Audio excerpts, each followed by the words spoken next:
ನೀವು 25 ದಿನದಿಂದ ಇಲ್ಲೇ ಇದ್ದೀರಾ, ಅದರಲ್ಲೇ ಗೊತ್ತಾಗುತ್ತೆ ನಿಮಗೆ ಅವ್ರ ಮೇಲೆ ಎಷ್ಟು ಪ್ರೀತಿ ಇದೆ, ಎಷ್ಟು ಅಭಿಮಾನ ಇದೆ ಅಂತ ಅನ್ನೋದು. ಸೊ ಈ ರೀತಿಯ ಒಂದು ಅಭಿಮಾನ ಸಂಪಾದಿಸಿದ್ದಾರೆ ನಿಮ್ಮಿಂದ ಅಂತಂದ್ರೆ ಅವ್ರು ಎಷ್ಟು ಇನ್ನು ಸಹಾಯ ಮಾಡಿರಬೇಡ ಎಲ್ರಿಗೂ ಕೂಡ ಅಂತ ಅನ್ನಿಸ್ತಿದೆ.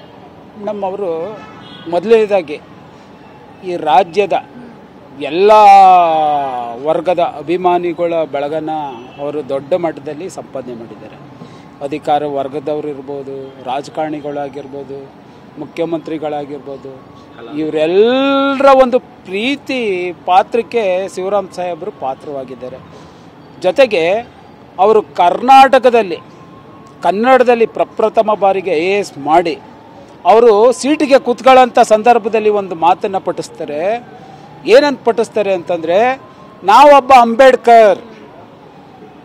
ಯಾಕೆಂದರೆ ಅಂಬೇಡ್ಕರ್ ಈ ದೇಶ ಕಂಡಂಥ ಒಬ್ಬ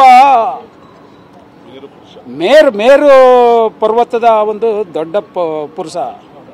ಅವರ ಒಂದು ಇದರಲ್ಲಿ ನಾನು IAS ಆಗಿದ್ದೀನಿ.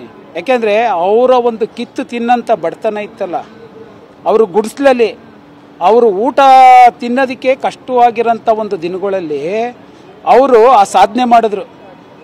ಬಿಡದಿಯಿಂದ ಬೆಂಗಳೂರಿಗೆ ಅವ್ರಿಗೆ ಬಸ್ಸಿಗೋ ಅಥವಾ ಇನ್ನೊಂದಕ್ಕೆ ಹೋಗೋದಕ್ಕೆ ಅವ್ರಿಗೆ 4 ಆಣೆ ಇಲ್ಲದೇ ಅವರು ಯಾವುದ್ರಲ್ಲಿ ಪ್ರಯಾಣ ಮಾಡ್ತಿದ್ರು ಅಂದರೆ ಈ ತರಕಾರಿ ಸಾಗಿಸೋಂಥ ಲಾರಿಗಳಲ್ಲಿ ಅವರು ಪ್ರಯಾಣ ಮಾಡ್ತಿದ್ದಂಥ ಅಂಥ ಕಷ್ಟದ ಒಂದು ಪರಿಸ್ಥಿತಿಯಲ್ಲಿ ಅವರು IAS ಮಾಡಿ ಅವರು ಮೈಸೂರಿಗೆ ಕಮಿಷನರ್ ಆಗಿ ಬಂದಂಥ ಸಂದರ್ಭದಲ್ಲಿ ಇಡೀ ರಾಜ್ಯಕ್ಕೆ ಒಂದು ಕ್ರಾಂತಿ ಮಾಡಿದ್ರು.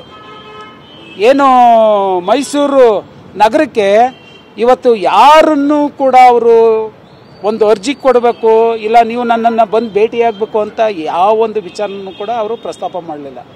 ಅವರು ಖುದ್ದಾಗಿ ಯಾವ್ಯಾವ ಏರಿಯಾಗಳಲ್ಲಿ, ಅದರಲ್ಲಿ ಪ್ರಮುಖವಾಗಿ ದಲಿತ ಕೇರಿಗಳಿಗೆ ಅವ್ರಿಗೋದ್ರು. ಯಾಕೆಂದರೆ ಎಲ್ಲ ವರ್ಗದವರು ಸಾಮಾನ್ಯವಾಗಿ ಒಂದು ಆರ್ಥಿಕ ಒಂದು ಪರಿಸ್ಥಿತಿ ಚೆನ್ನಾಗಿದೆ, ದಲಿತರ ಪರಿಸ್ಥಿತಿ ಭಾಳ ಹೀನಾಯವಾದಂಥ ಒಂದು ಪರಿಸ್ಥಿತಿಯಲ್ಲಿರೋದ್ರಿಂದ ಆ ನೋವು ಇವ್ರಿಗೂ ತಗಲಿತ್ತಲ್ಲ.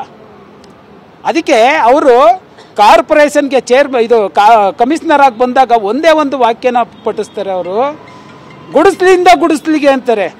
ಅಂದರೆ ಅರ್ಥ ಆಯ್ತಾ? ಗುಡಿಸ್ಲಿಂದ ಬಂದಿರೋನು ಗುಡಿಸಲನ್ನ ನಿರ್ನಾಮ ಮಾಡಬೇಕು, ನಾನು ಆ ಸಂಕಲ್ಪನ ಇದು ಮಾಡ್ತೀನಿ ಅಂತೇಳಿ ಇವತ್ತು ಮೈಸೂರಲ್ಲಿ ಕ್ರಾಂತಿನೇ ಎಬ್ಬಿಸಿದ್ರು. ಮತ್ತು ಆಶ್ರಯ ಮನೆಗಳನ್ನ 4,000 ಆಶ್ರಯ ಮನೆಗಳನ್ನ ಇದು ಮಾಡಿ ಬಡವರಿಗೆ ಅಲ್ಲಿ ವಾಸ ಮಾಡೋದಕ್ಕೆ ಅವಕಾಶ ಮಾಡಿದ್ರು.